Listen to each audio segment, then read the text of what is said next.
अब जैसे एक तो ये होता है कि जो फैक्चुअल जीके रहती है उसमें लोग पढ़ते हैं, लूसेंट टाइप बुक आती हैं जो उनमें पता है डायरेक्ट तो मार दो। जिसको नहीं पता है उसने वर्ल्ड मैप देखा हुआ है।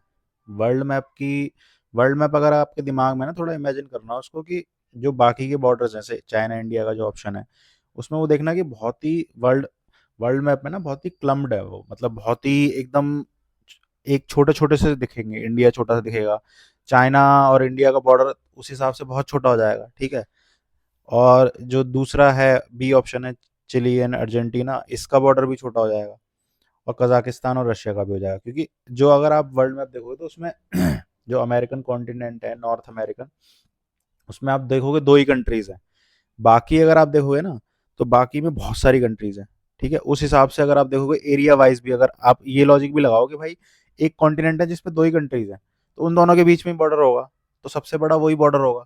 बाकी जगह देखोगे एशिया कॉन्टिनेंट या यूरेशिया में देखोगे तो वहाँ भाई कजाकिस्तान है, रशिया है, चाइना, इंडिया, ये सारे हैं। और साउथ अमेरिका में भी बहुत सारी कंट्रीज हैं, तो बॉर्डर बट जाएंगे, कई कई छोटे छोटे हो जाएंगे।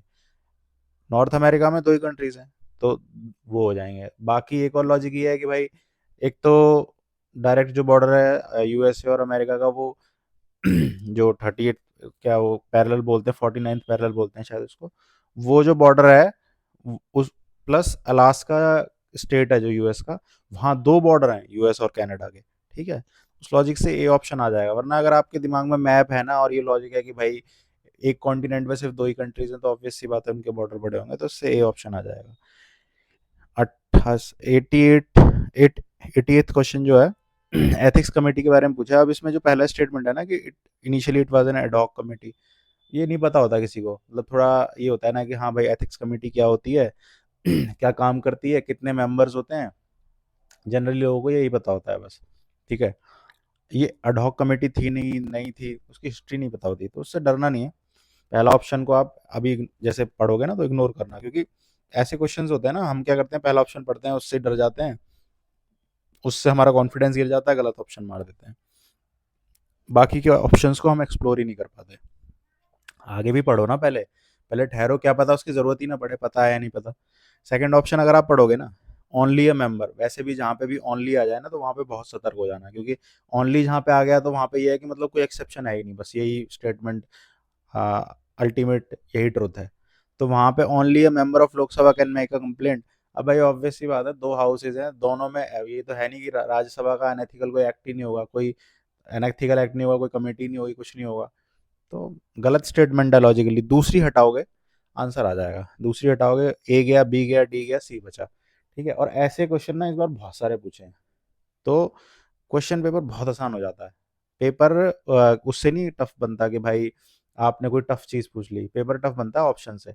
अगर ऑप्शन बहुत क्लोज हो जाए ना तो पेपर टफ हो जाएगा, यही क्वेश्चन बहुत टफ हो जाएगा। लेकिन जब ऐसा पेपर बनेगा जिसमें भाई आप कितने भी टफ क्वेश्चन पूछ लो, देख अभी दिखाऊंगा मैं एक क्वेश्चन जो मिलिट्री एक्सरसाइज पूछी है उसमें, देखना। लेकिन ऑप्शन ऐसे हैं कि भाई एक एलिमिनेट करने से आंसर आ रहा है, तो वो पेपर वही सेम क्वेश्चन बहुत इजी हो जाएगा, तो वही चीज हुई है इस पेपर में।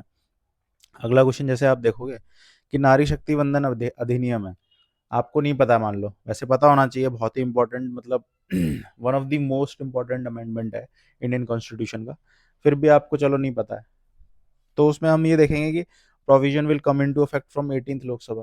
18th लोकसभा के इलेक्शन हुए थे जस्ट पेपर से पहले, आपने ऐसा कुछ सुना था? इतना इलेक्शन हुआ कि भाई 1/3 सीट रिजर्व हो जाएंगे, बहुत बड़ी बात है।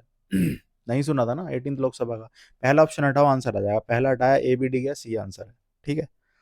अगला क्वेश्चन ये है, एक्सरसाइज पूछिए। मिलिट्री एक्सरसाइज में हम जनरली ये पढ़ते हैं किसके बीच में हुई है, हम कहाँ पे हुई है, और मतलब वो ज़्यादा नहीं पढ़ते हैं, डिटेलिंग में लोग जाने लग गए हैं। अब जैसे ये क्वेश्चन आ गया ना तो करंट अफेयर में देखना अब ये चीज़ें भी आएंगी, आपकी मैगजीन और बल्कि हो जाएगी।